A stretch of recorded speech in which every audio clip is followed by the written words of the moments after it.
Welcome back to the Think Bigger Real Estate Show. I'm your host, Justin Stoddart, here today to talk about marketing.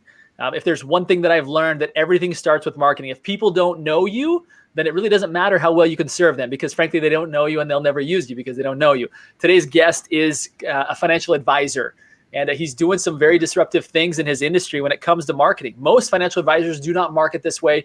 You're going to want to be sure and learn who he is and how he's doing what he's doing. We're going to talk about that today. He's a fantastic person to know. I also want to remind you that inside of the Think Bigger Real Estate group on Facebook is where you can go deeper on these topics. You and I both know that you don't always learn at the deepest level simply by listening, but you do by engaging, by teaching other people. That group is a place for you to come and participate and go deep on your learning. Again, I want to introduce today's guest. His name is Michael McKelvey. He's a financial advisor. Michael, thank you for coming on the show today. Yeah, absolutely. Thanks for having me, Justin. Yeah. Let's start off this really quickly. Where can people follow you on social media? I know we're going to get to like why they want to, but I just want to get that in early and then we'll put it in again later, just because people can learn a ton of lessons just simply by following you. Yeah, I appreciate that. So Vivid Wealth on Instagram is just Vivid_wealth. And then on Facebook, you can follow us there. Same thing. YouTube, it's just Vivid Wealth. It's pretty simple. Vivid Wealth. Yeah, you'll be able to find most of our content just on LinkedIn or Instagram. It's great stuff, man. All right, let's get into this. I want people to know a little bit about you. How did you get into the industry that you're in, Michael? And you can't omit Wilsonville High School. You just can't, because I know that's our one of our connections. Justin and I both went to Wilsonville, so that makes it. I guess we got some commonalities there. So I think like a lot of kids, I didn't really know what I was doing in college. I certainly didn't know what I was going to be doing moving forward. And I kind of got some cues I started journaling. A friend of mine had mentioned it was a good thing to start journaling. And I started journaling my junior, senior year. And I just started picking up really a little bit from a self-awareness standpoint on what interested me. And finance was one of those things, but I still didn't really have much of an idea. And got out of school, went and played basketball for a little bit overseas, came back and just started dropping in on financial companies. I think I dropped in on like 3 or 4 different ones and just had my resume asked for a job and didn't really know what I was getting into. But more than anything, I think I was just looking for a job and I had an interest in talking to people and got picked up by a company in Lake Oswego and been in the industry ever since. It's awesome, man. I'm super impressed by kind of your progression, right? I think I saw you come into the industry. You had this connection to the real estate industry. You and some partners were coming in and teaching some great CE classes to agents. And now I've seen you kind of graduate beyond that. And I think anybody out there that's listening, if the only education you're getting is from a CE class, you're missing out.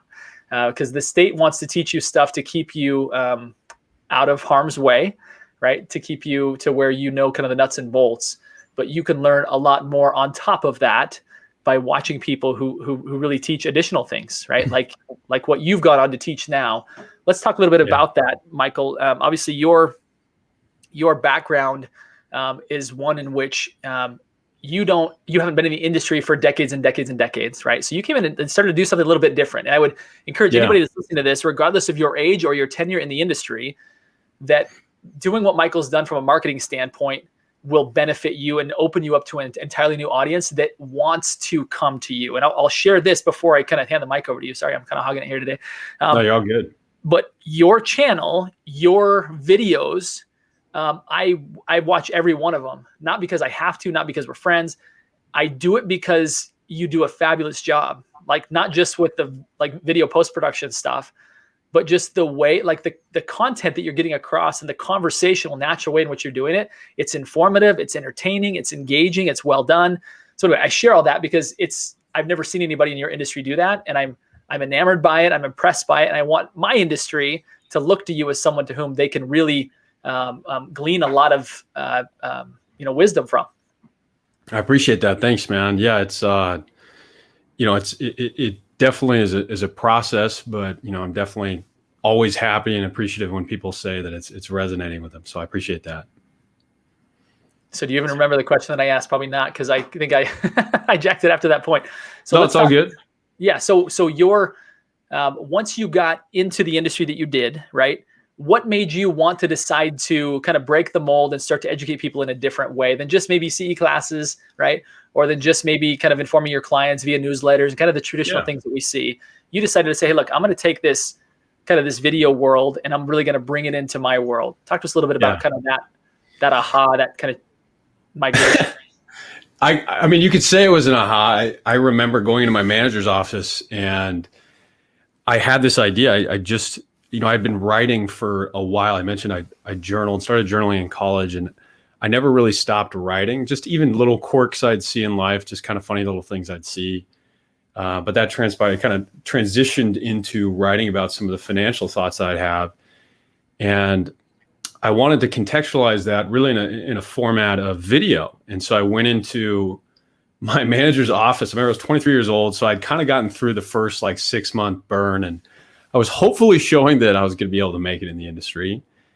And I said, hey, I want to start making videos.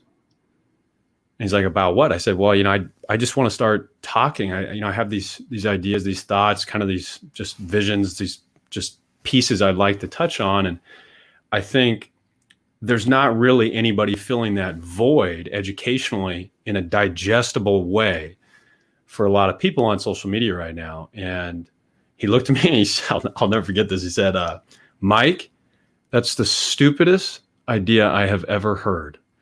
You need to produce right now. And I was absolutely rattled by it. I mean, I was not walking out of that meeting feeling good. And I mentioned to him, I said, I still plan on producing. This isn't an idea to just, table producing. I would be doing this on the weekends, kind of at nights. I think it'd be a fun, way for me to have a creative outlet and also start building some marketing and just tried to really spin it so he would actually say yes. He didn't. But that voice never really went quiet. And 4 or 5 years later, I found myself kind of in a similar stance. I had the compliance director saying I couldn't make videos because we're heavily regulated industry, and coronavirus hit. And I had been trying to get these videos approved, and I did what you shouldn't do, what they always tell you not to do, and that is to verbalize everything that's going on in your mind in the form of an email and send it to your compliance director with some frustration. So that's what I did. Again, I wouldn't recommend that to anybody, but I just kind of gotten fed up. The world was obviously changing so much. Everybody was adapting. Things were moving so quickly, and I'm watching all these guys online that really have no experience talking to people. They have no regulation, and they're just giving garbage advice. There's no other way to describe it. I mean, it's monetizing on people's vulnerability. And, I mentioned in the email, like I said some other things, but I just said, hey, this is not the way that it should be. People should be looking to those that are in the industry that do this for a living, and we're putting them in shackles essentially. So then I got a call up from the president. He mentioned some things. He said, hey, I've been there before. I've written out an email like this that, was a lot of frustration, but you don't want to do that. And I remember I just kind of stood, I was in actually my office, and I just kind of stood here and I was just like, well, I meant what I said. And then it just went quiet. And he said, well, what do you mean? I said, if I can't start producing these pieces, I don't know if I'm going to want to be here long term. And that was kind of the first time that I really opened up to what I wanted to do, and put my foot down as far as like, hey, this is either happening or I don't know if this could be a good fit. And I had kind of realized by then that it wasn't probably going to be a good fit working under the FINRA and in our world, the massive Fortune 100, Fortune 500 company corporation that's going to essentially limit your ability to be unique and have a voice. And so I just kind of came to that reality of, if I want to do this, I'm gonna have to go do it on my own. So you left, found a company that said, hey, look, we embrace this, right? I mean, that's essentially where you're at now. You didn't leave the industry. No. You went and found a more innovative partner that said, you know what, Mike, you're exactly right. Like there's a need out there for people to really understand the truth about money. Isn't just one side, that isn't just benefiting us.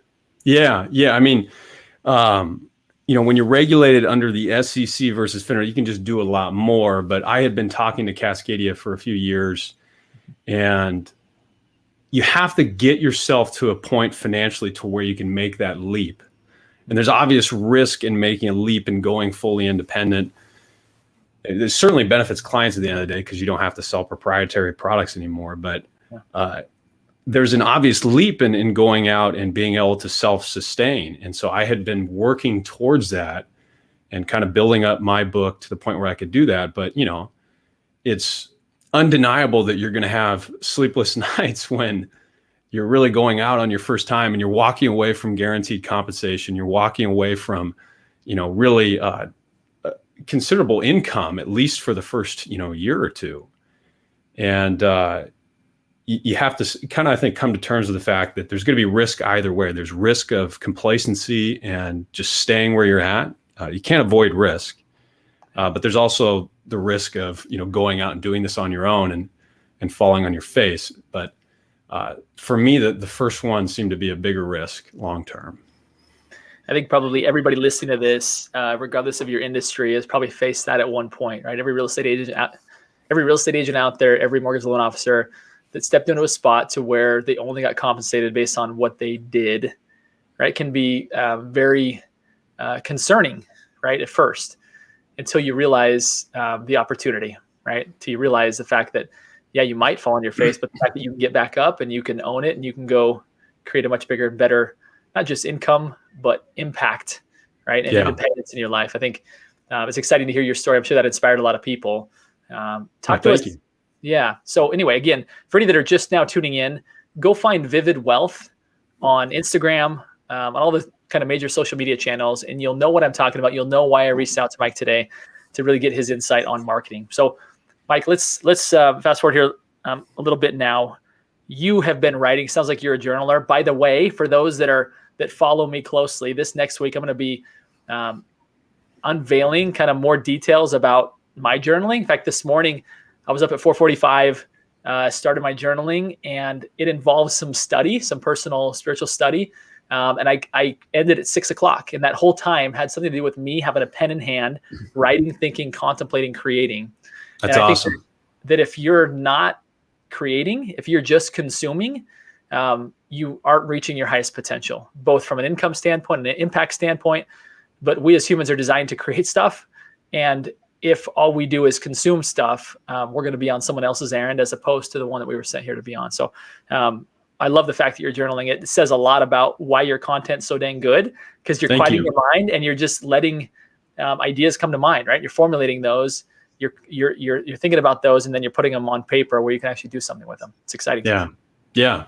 It's, and I think, at the end of the day, creativity is vital. And around writing, this idea that I had was, when we're young, we really, for the most part, look at writing as just this terrible experience that's just draining and like, God, I got to write an essay. But I think a lot of times when you frame it in a sense of, hey, here's a way that you can learn how to critically think.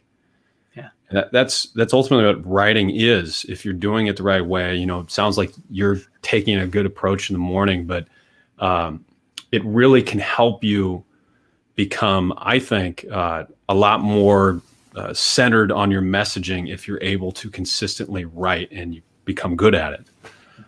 So I think it's one of the best habits that you can have. I just wish that it was maybe framed different when you're in school, because you're just like, I got to write an essay, right? Versus, hey, here's a way that you can learn how to critically think. Well, one of the things that I appreciated about one of your most recent videos was about you complimenting other people for being critical thinkers, right? Not just for following the crowds or what other people, but to really kind of stop and ask questions yourself. And I think the beauty of your content is that it actually does that. And I would say anybody that's listening out there that says, how do I know if my content's good or not? If it causes people to think for themselves and to seek answers and to seek truth, and then you're doing a great job, right? If you're just kind of blending in with all the other voices and not causing people to think on their own, and I think, again, you're not really empowering people to be who they could become. Yeah, it's a really good point. Let's so talk to us a little bit about like, what do you write about? Is there a certain like questions that you answer? Because I'm actually going to be releasing something here in the next week and a half about questions that I asked that have really been helpful to me. So I'm gonna kind of make the audience kind of hold tight on receiving those from me. Today I want to hear from you. Yeah. How do you get to the point to where you're critically thinking, to where you can really come up with both content ideas as well as just solutions to your customers' problems, right?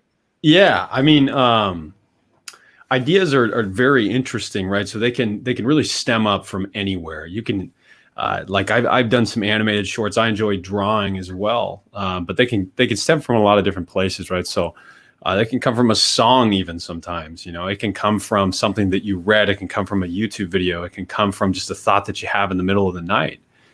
But when I have those little moments of, I guess, just some type of voice in my head just talking to me, and I'll just say, wow, that's a different take on it. And I'll just pull out my phone, I'll just type it in. And then when I go home at night, when I'm journaling, or in the mornings, a lot of times it's at night, I'll just write that thought out, and I'll just see if I can maybe figure out some way to weave it into, finance.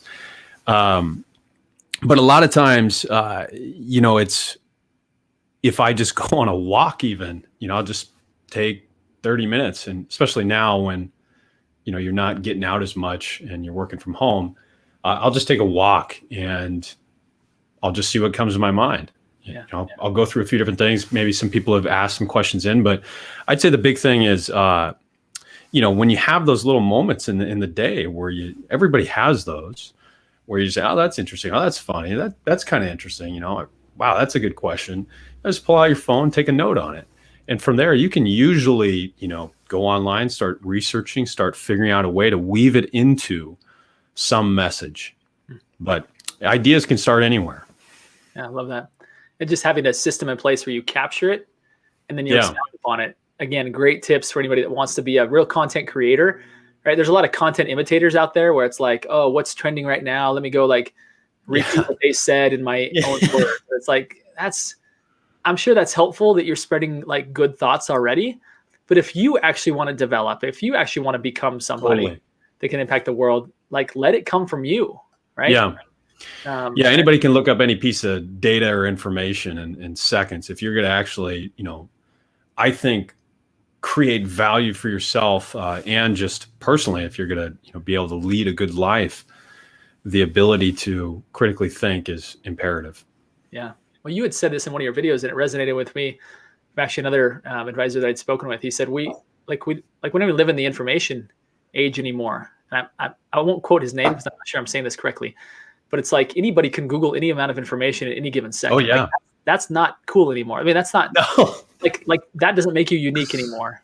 No. What makes you unique is who can actually think with that? Who can actually create solutions from that? And I think I might be even just using some of your words there because that's probably more fresh in my mind. But that's what really will separate the people, the producers from the non-producers, the lions and the sheep, like whatever analogy you have.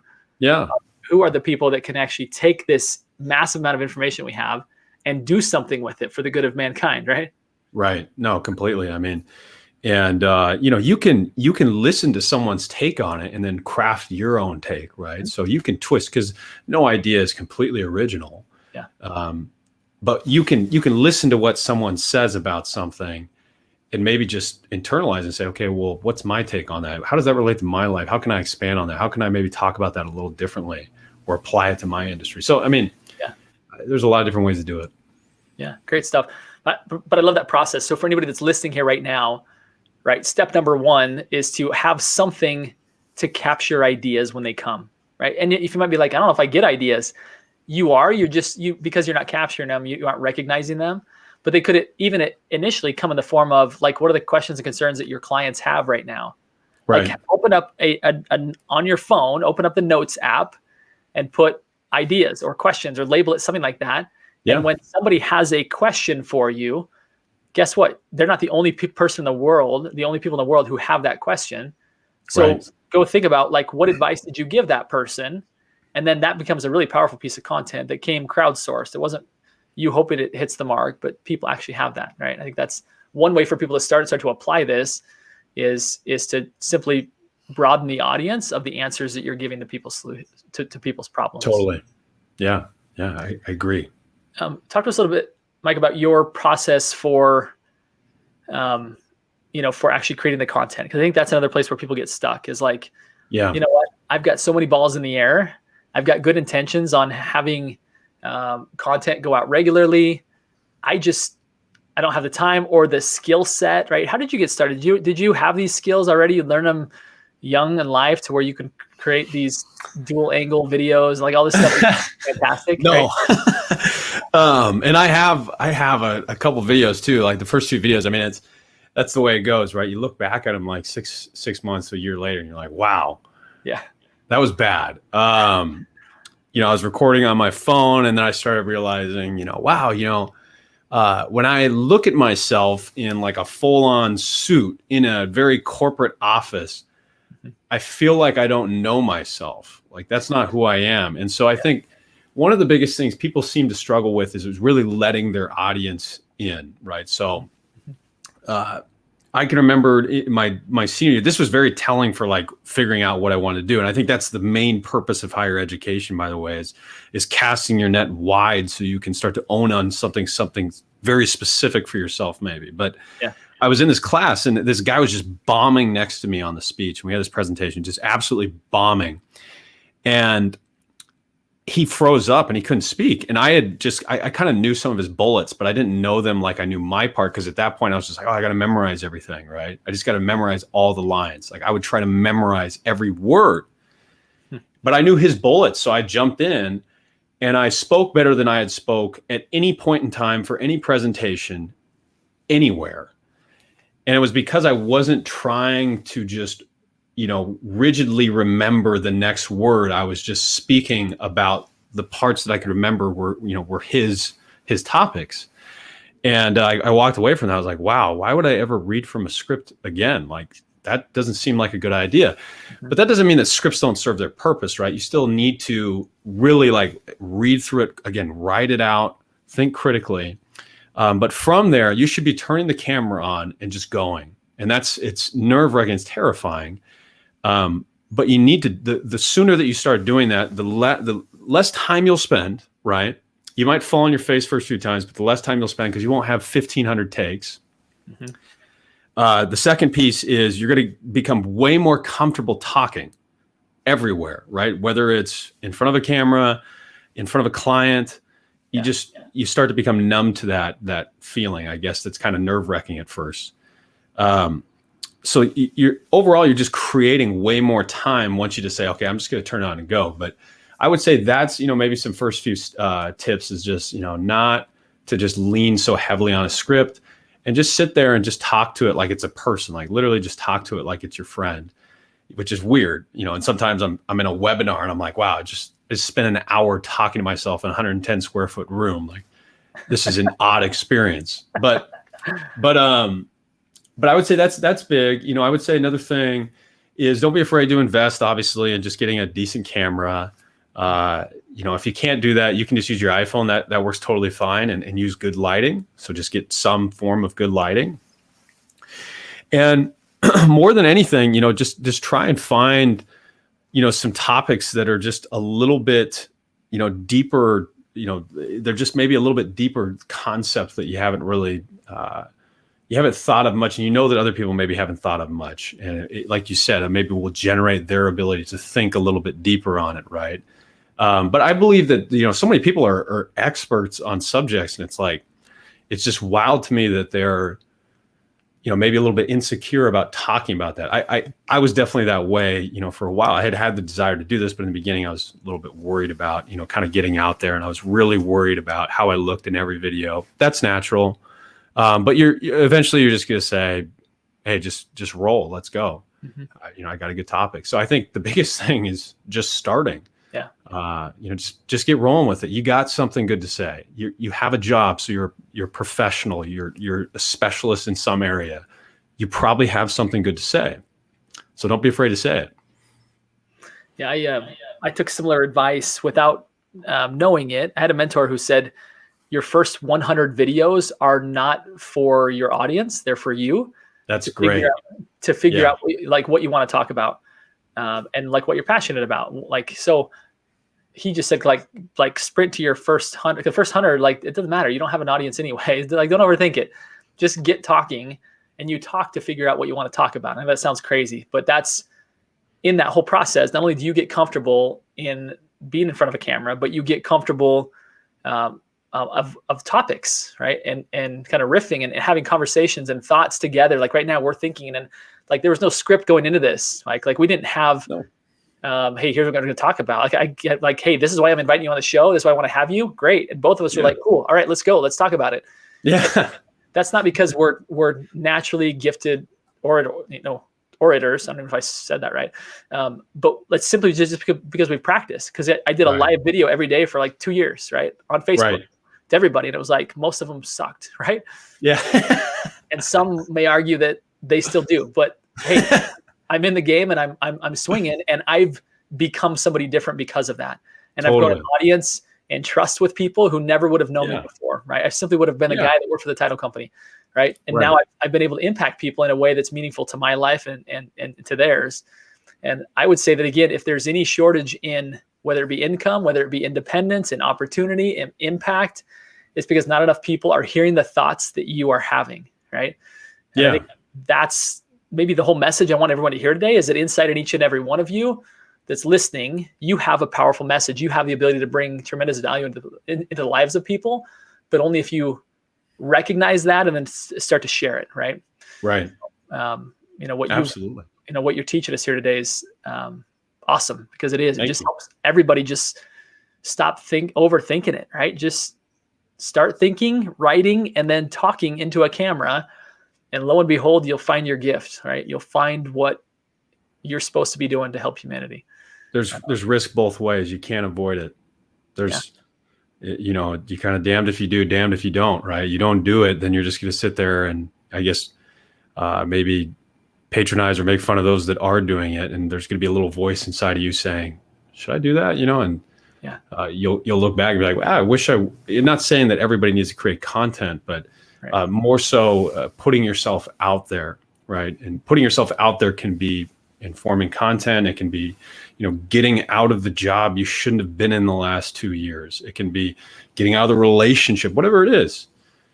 There's risk in just, staying, really where you're at. Yeah. Yeah. I think if you're not growing, first and foremost, you're not going to be happy, right? Human happiness is always tied to human growth. I've never seen anybody who's genuinely happy at the core that isn't growing. And you wonder why some people that are already a billionaire, why do they keep going? They're so greedy. No, it's because they're addicted to happiness, and they realize that happiness is tied to growth. Not saying that all billionaires are happy, because they're not, but like, again, we're designed to grow. And if we don't grow, then we're not happy. So I would just encourage anybody that whether you're maybe feeling stuck in anything, whether it be a job or a position or a whatever, grow, like keep your foot on the gas and grow and watch what happens. And you'll see opportunities unfold before you. Any kind of, as we kind of get into maybe, the final segment of the show here, Mike, when it comes to the tactical side of editing, some people might be like kind of already to the point where, hey, I'm comfortable speaking. I'd love my videos to look a little bit more like yours. Right. Talk us through just some of the nuts and bolts of what you use. You've got a camera that you already said to me, and I've already forgotten. It's a Sony something or other. Yeah.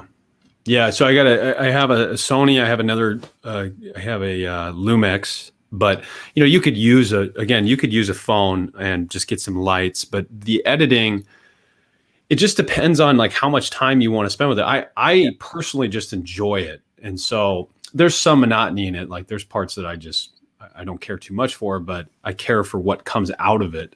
Yeah. But I just hopped on YouTube and started learning the Adobe products. So Adobe is essentially monopolized the entire editing and graphic world, right? So there's the Creative Cloud that has all of these different programs that you can learn. And there's YouTube videos for every question you can think of. Yeah.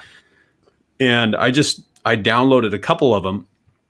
And within like a week, you're going to pick up the basics and be able to edit a video. Within a few months, you're going to start looking back and be like, wow, I didn't think that, a camera just movement a little bit like that could make a little bit more of an effect. Right. And it's just personally, it's kind of fun, like I add in sound effects now, and sound effects are, just this little touch. It's like adding on the bells and whistles. And for some reason, when you put it in there and you watch the video back, I don't know if anybody has ever paid attention, like, man, great sound effects. That was fascinating. No one's ever said that. Yeah. But when I watch it and when somebody else watches it, they just have a little bit different experience, whether they know it or not. So it's as far as you want to take it in that realm. But I use the Adobe products. You can definitely just use, some basic iPhone editor to piece together something. That's not terribly challenging.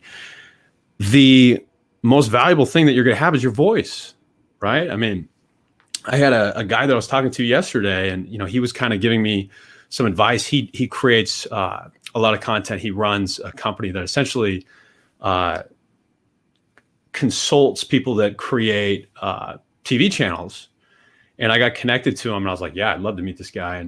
And he watched a few of my videos, and he was just like, hey, after like a minute, I got bored on one of your Instagram videos. I was like, thanks. And he goes, but the one thing that stood out, I don't care about all your graphics. I just liked your voice. I just liked how you were going through things. He said, I just got bored because it was Instagram, and you only last about a minute when you're watching a video on Instagram. Right. I was like, that's a good point, and here I am uploading like 4 or 5 minute videos sometimes on Instagram. But his message was very true in that, again, the most powerful thing you're going to have is your voice, and the way that you really, own in on that and refine it is just through practice. But the Adobe products will edit it. It just depends on how much time you want to spend doing that. I just have fun with it. So. Well, I would argue if you're listening to this and you're tempted to be that person that spends all day editing video. And I wouldn't say it's all day. It's well, not you. I'm talking about other people. Like, man, I want to be like Mike, right? We've all heard that before. And I want to have my videos look like yours. I'm going to go learn all this stuff. I might say if you're a real estate agent, your dollar per hour is going to be higher than that of a video editor. So totally. Find somebody who's great at that, even if it's potentially somebody offshore. In fact, I've got a great videographer. If anybody's looking for a referral, please reach out to me. As somebody who comes into my office, we shoot it quickly, and he takes it from there and makes it pretty, So there's other people that can help you take it to the next level. But if you're not in a spot budget-wise where you can do that, then you probably need to be doing these things after hours. I will comment one thing on that. One thing, just one piece on that. My experience with video editor, and the budget is everything, right? So, I tried probably 3 or 4 different gentlemen for $50 an hour. Maybe I just didn't have the best editors, but I think also there's a little bit of me that was too particular, but I would get back the product and I just think like, wow, I feel like I should have just been doing that. And you got to get them all the stuff. So what you're advising is right. If you want to delegate it, you need to have them come film it so they can just take the content with them and go back, versus you film it, then you got to get the content to it. It's just easier, like you said, if they just come in for a few hours and then you just completely offload it. That's probably what I would recommend. So it's a good point. Yeah, no, I agree. So again, I've got one more question before we go to the final segment, because this is a really awesome conversation. So you have obviously worked with real estate agents in the past. I've recently written a book called The Upstream Model. The Upstream Model essentially teaches people this concept, is that all of us can spend time with people, right? Whether they be cold market internet leads, or whether they even be warm market people in our personal sphere. The reality is most of those people will not do business with you, nor will they refer you, right? The odds are they're not. What I discover in this book, and I should say share in this book that I've discovered, is that if you can really identify people in society that are upstream from you, that in other words, know that a real estate transaction, let's say, since we're talking a lot to real estate agents, know that a real estate transaction is coming before those people start talking to a real estate agent, right? So for example, a financial planner a good one like you may very well know that you're in conversation with your clients, and you know that they're going to either buy another rental property, sell their house. Happens all the time. Okay. So my question then, if that's happening, do you refer that to a real estate agent? And you can be totally honest here. It's just the two of us. Yeah. So the way that I always go about it, and this is the way I think I would love to dive into that book a little bit more. It's the same way that I talk to someone about how to find referrals for passing back and forth, is you just kind of assume that they do have someone. So you say, hey, when you talk to your real estate agent about doing this, what did they say? And they're going to say one of two things. The first is, well, yeah, we've been in talk for the last 6 months, and they think we should do this, this, and this. So you're going to know that they probably have a decent relationship if they say that. The second piece is, well, we haven't really talked to anyone about it yet. We've just been kind of talking at home.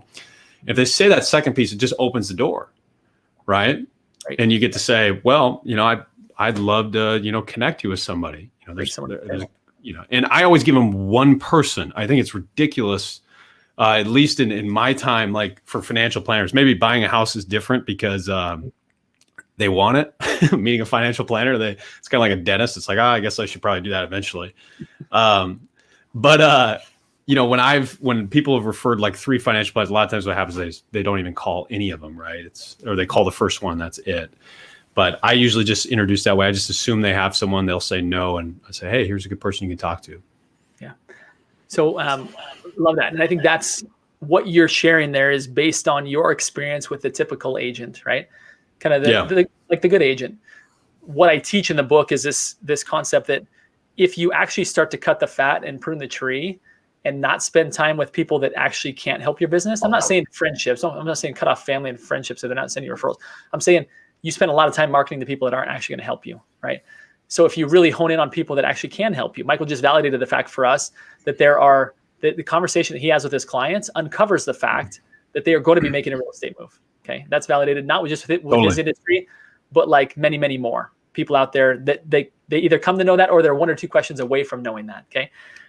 And then at that point, where the difference between a typical agent and an upstream agent is an upstream agent has gone to great extents to bring deep value to you, Michael, and your clients before you ever talk to those clients about that realtor, to where you are a much more holistic agent.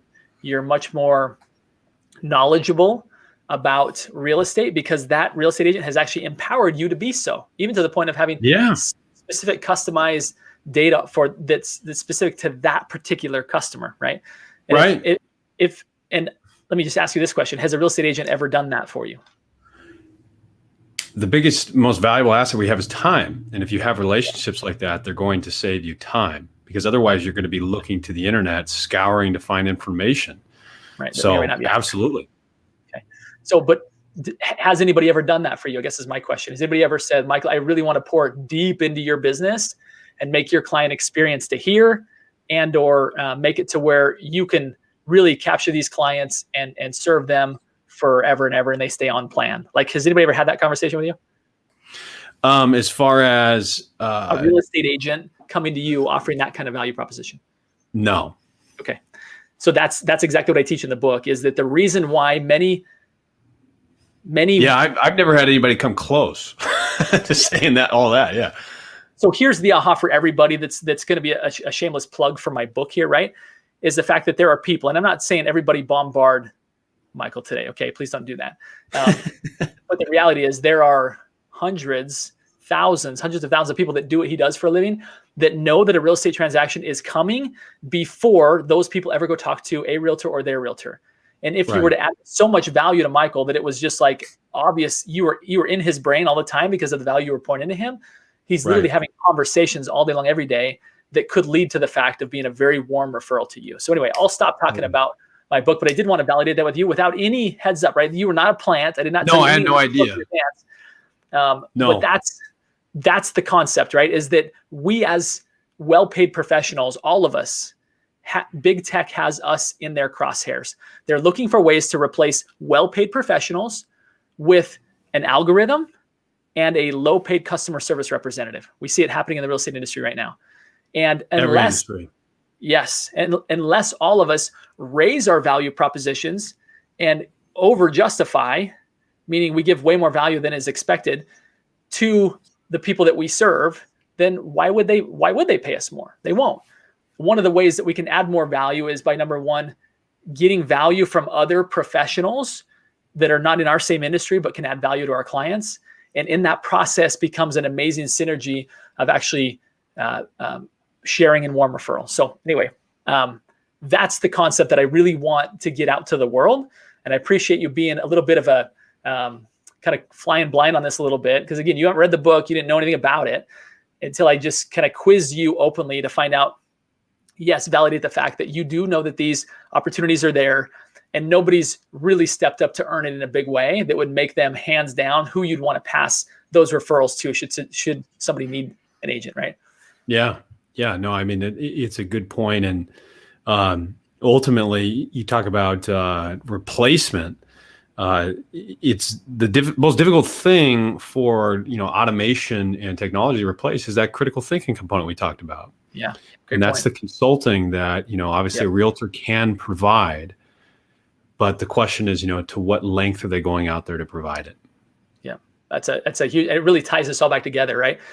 Is that when professionals who can critically think, not just take information off the internet and regurgitate it, but actually help people to think strategically, because that kind of thought actually produces a massive ROI, right? You can really move differently in a very customized way through different scenarios and position yourself uniquely in a way that really makes fees irrelevant, completely irrelevant because of the return, because you've got somebody that can help you think like that. And they're now connecting you to other people that can think like that. It's really kind of a rare air when you can kind of be in that spot.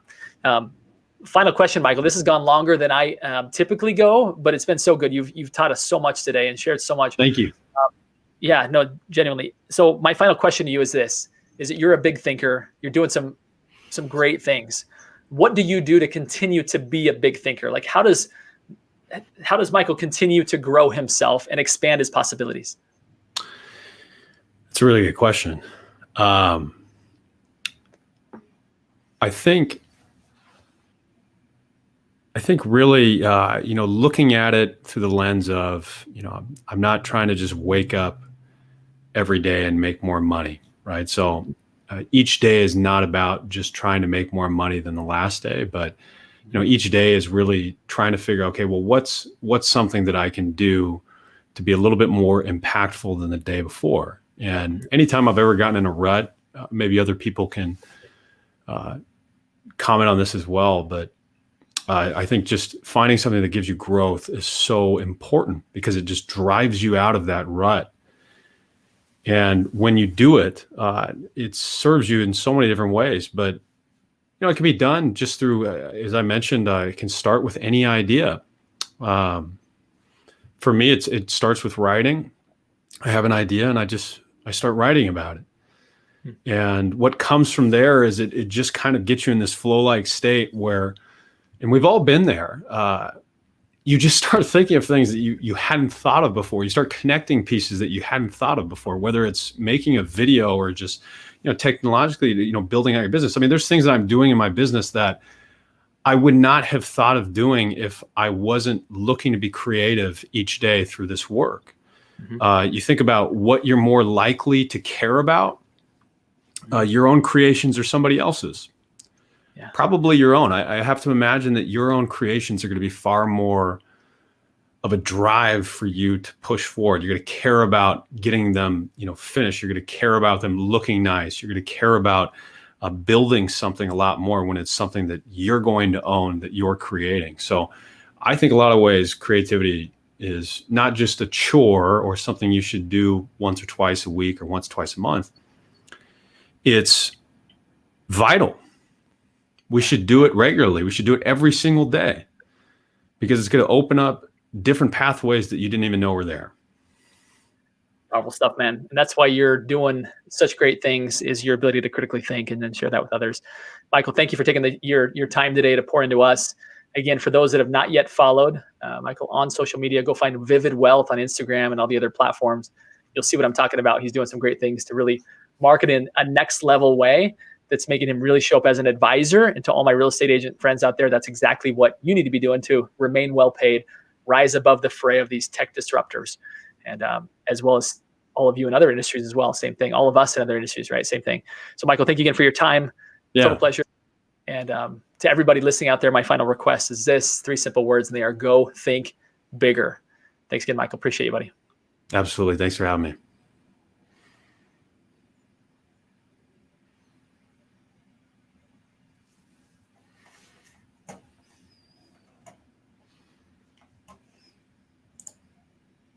Supposedly off. I'm just going to end it. All right, brother. We'll talk soon. Sounds good.